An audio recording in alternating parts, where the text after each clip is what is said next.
जय श्री कृष्ण, जय श्री हरि। आज 142वां दिन श्री हरिवंश पुराण को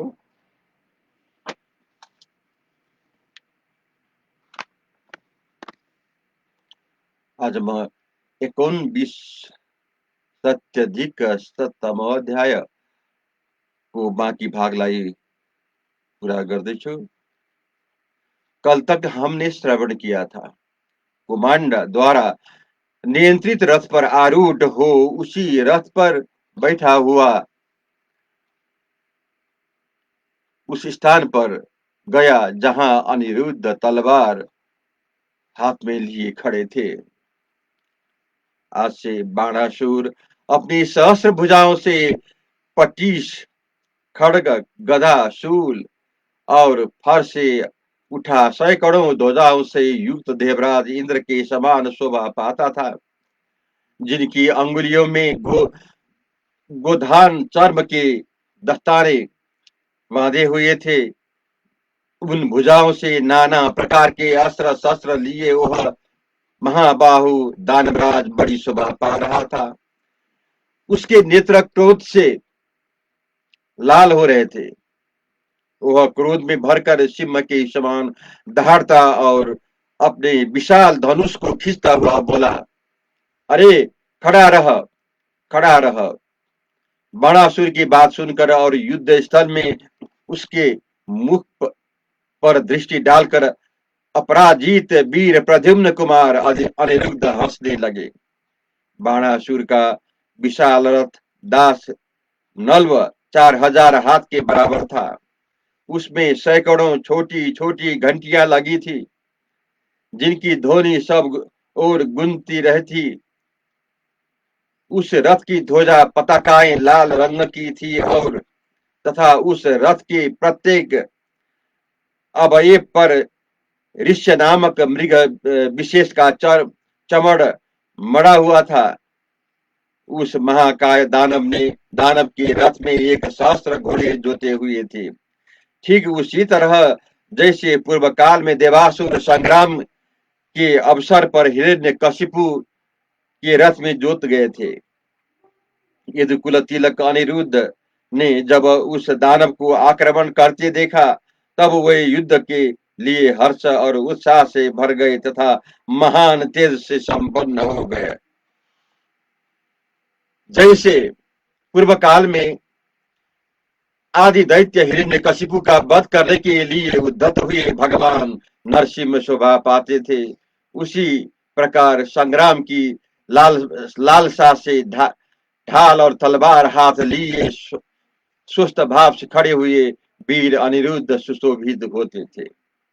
उस समय बाणासुर ने अनिरुद्ध को ढाल और तलवार लिए अपने सामने आते देखा। उन्हें केवल ढाल और तलवार धारण किए पैदल आते देख उन्हें मार डालने की इच्छा से बाणासुर को अनुपम हर्ष प्राप्त हुआ। कवच से रहित तथा केवल खड्ग हाथ में लिए होने पर भी यादव वीर अनिरुद्ध बाणासुर को यह अजय है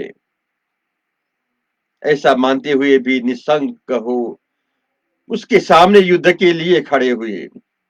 विजय से सुशोभित होने वाला महाबली बाणासुर कुपित हो रणभूमि में अनिरुद्ध से बोला, इसे पकड़ो मारो। इस समरांगण में इस तरह बोलते हुए बाणासुर की बात सुनकर हंसते हुए प्रद्युम्न ने क्रोधपूर्वक उसकी ओर देखा। वहां भय से संत्रस्त हो रोती हुई भामिनी उषा को सांत्वना देकर अनिरुद्ध हंसते हुए युद्ध के लिए खड़े हो गए।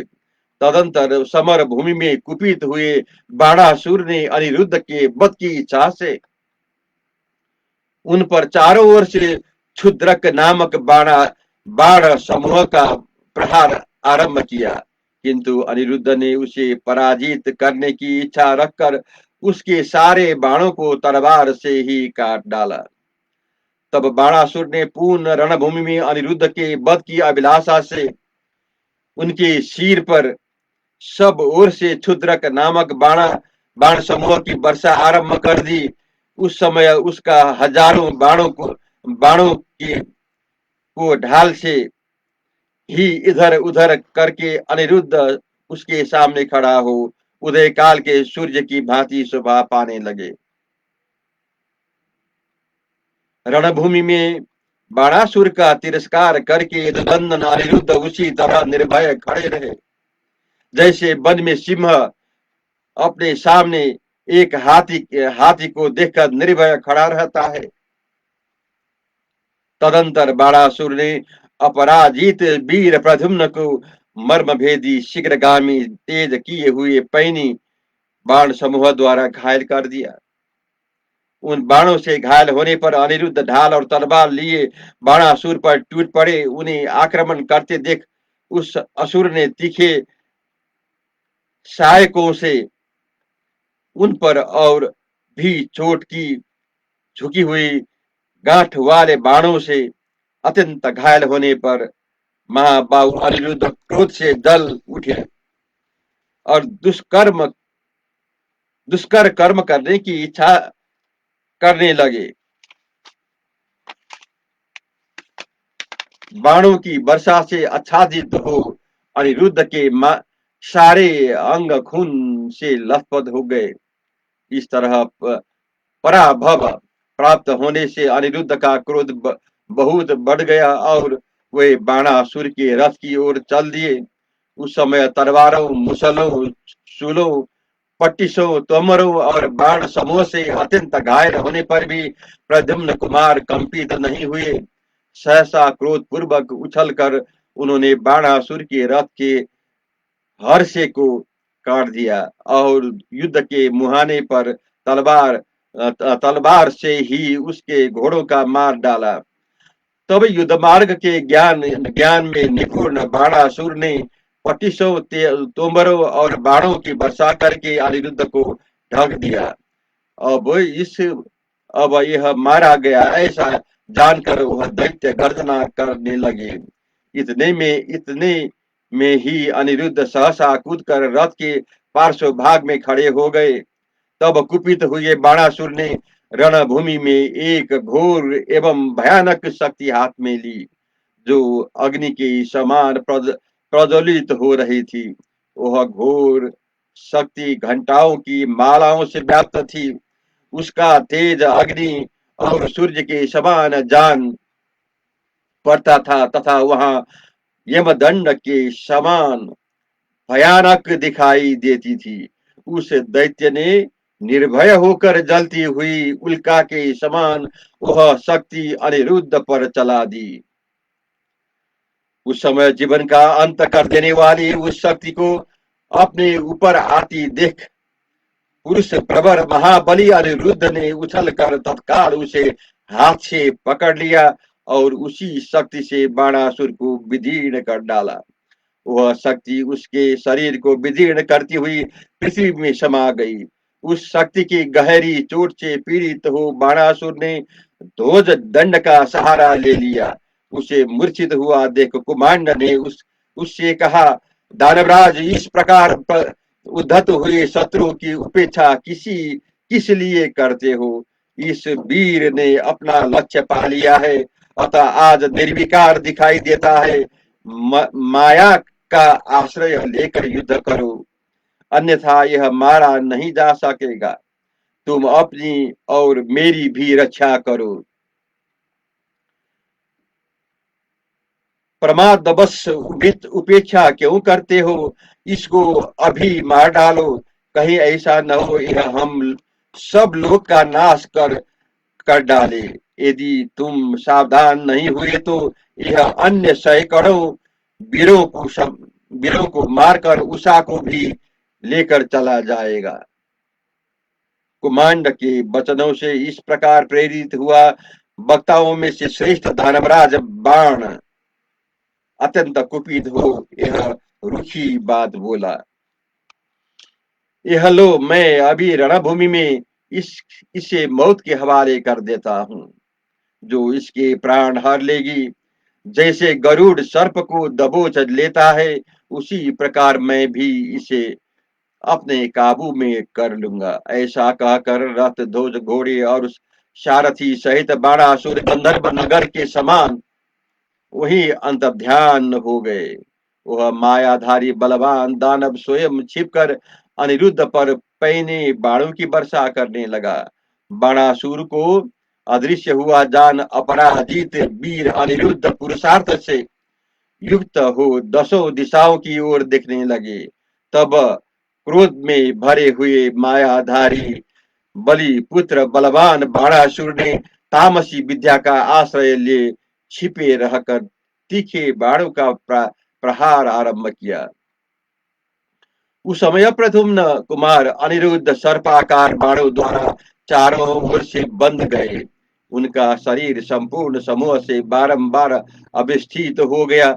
युद्ध में सारे अंग सर्पों से बेष्टित एवं बध हो जाने के कारण प्रद्युम्न कुमार अनिरुद्ध निश्चेत कर दिए गए और वे मैनाक पर्वत की भांति अचल भाव से खड़े हो गए। मुख से आग उगलने वाले सर्पों की शरीरों द्वारा सब ओर से अभिष्ठित एवं चेष्टाहीन हुए अनिरुद्ध उस रणभूमि में पर्वत के समान प्रतीत होते थे। सर्पमुख बाणों द्वारा सब ओर से परिवेष्टित हो अपना प्रयत्न और गति अवरुद्ध हो जाने पर भी सर्वभूतात्मा अनिरुद्ध मन में व्यथित नहीं हुए। तब रोष में भरे हुए बाणासुर ने कठोर वचनों द्वारा अनिरुद्ध को फटकारा। फिर उसने ध्वजा का सहारा लेकर अमरस युक्त हो यह बात कही, कुमांड, इस कुलांगार का शीघ्र वध कर डालो। जिस दूषित हृदय वाले दुष्ट ने संसार में मेरे यश को कलंकित कर दिया। बाणासुर के ऐसा कहने पर मंत्री कुमांड ने कहा, राजन, इस विषय में मैं कुछ कहना चाहता हूँ। यदि आपकी इच्छा हो तो मेरी बात सुन ले। पहले इस बात को जान लीजिए कि यह किसका पुत्र है और कहां से आया है, अथवा इसका इंद्र तुल्य पराक्रमी वीर को कौन यहाँ ले आया है।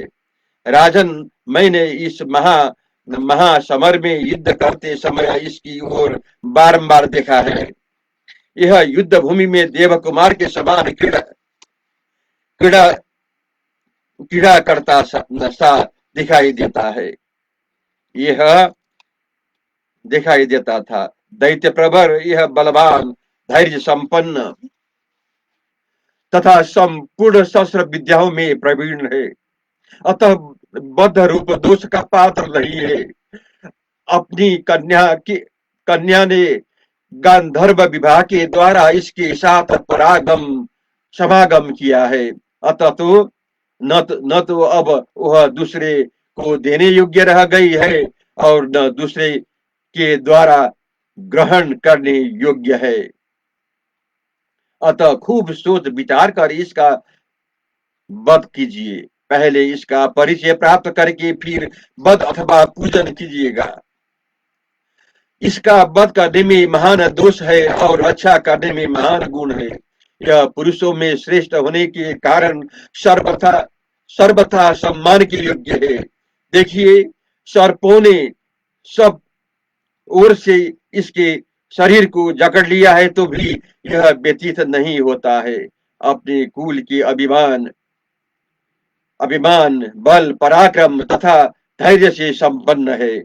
राजन, देखिए तो सही, महाबली सर्पों से बद्ध होकर बधावस्था को प्राप्त होने पर भी यह बलवान पुरुषोत्तम वीर हम सब लोगों का कुछ भी नहीं गिनता है। यदि यह माया के प्रभाव से बाध न गया होता तो रणभूमि में केवल असुरों ही नहीं, समस्त देवताओं से भी युद्ध कर सकता था। इसमें संशय नहीं है। यह युद्ध के सभी मार्गों का ज्ञाता तथा बल पराक्रम में आपसे भी बढ़कर है। इसके सारे अंग खून से लथपथ हो गए हैं। इसे सर्प के शरीर से जकड़ दिया गया है तो भी यह भौहों को 3 जगह से टेढ़ी करके यहाँ खड़े हुए हम लोगों को कुछ भी नहीं समझता है। राजन, इस अवस्थाओं को पहुंच जाने पर भी यह अपने बाहुबल का भरोसा करके आपकी कोई परवाह नहीं करता है। वास्तव में यह युवक कोई अद्भुत पराक्रमी वीर है। सहस्त्र बाहु के साथ सबर भूमि में यह 2 ही बाहों का वीर खड़ा है, किंतु अपनी बल पराक्रम के मत से उन्मत्त हो आपके बल वीर्य को कुछ नहीं समझता है।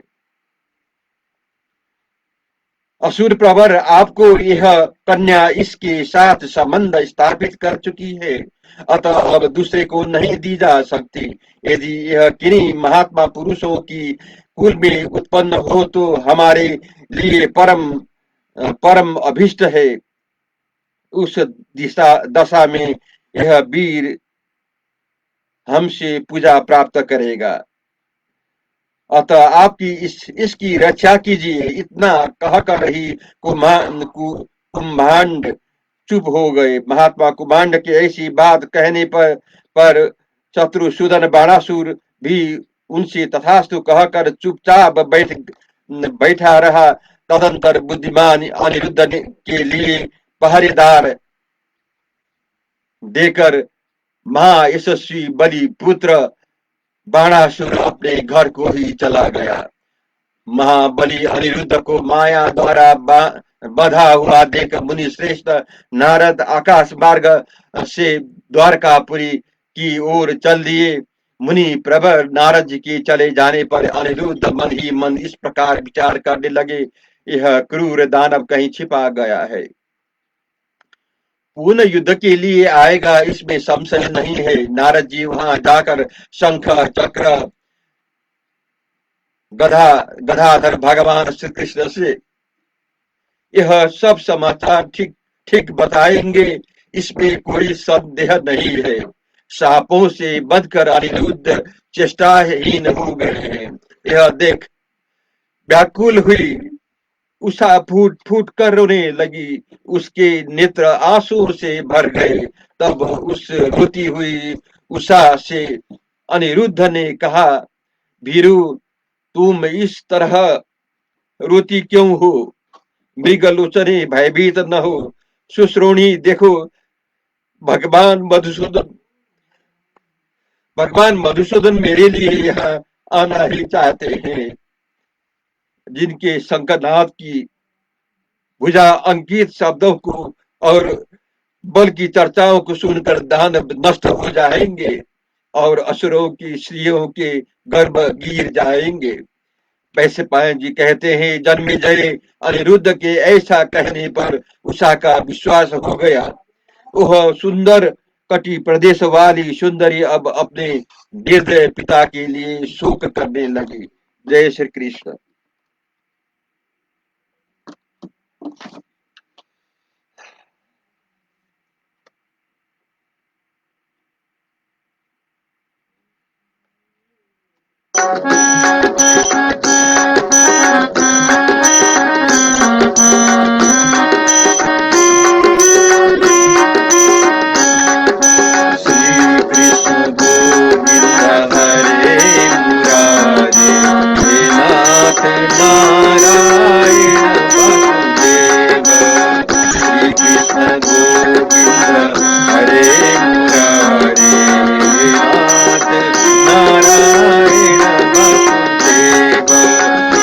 हरि शरणं प्रभु हरि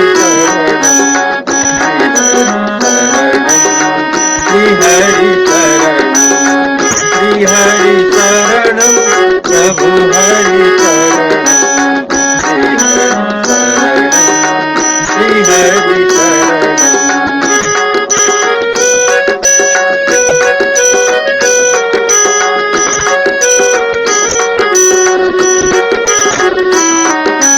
हरि हरि शरणं प्रभु हरि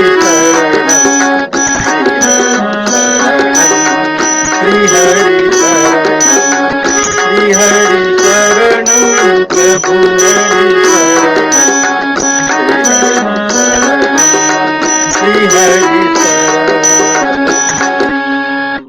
जय श्री कृष्ण, जय श्री हरि।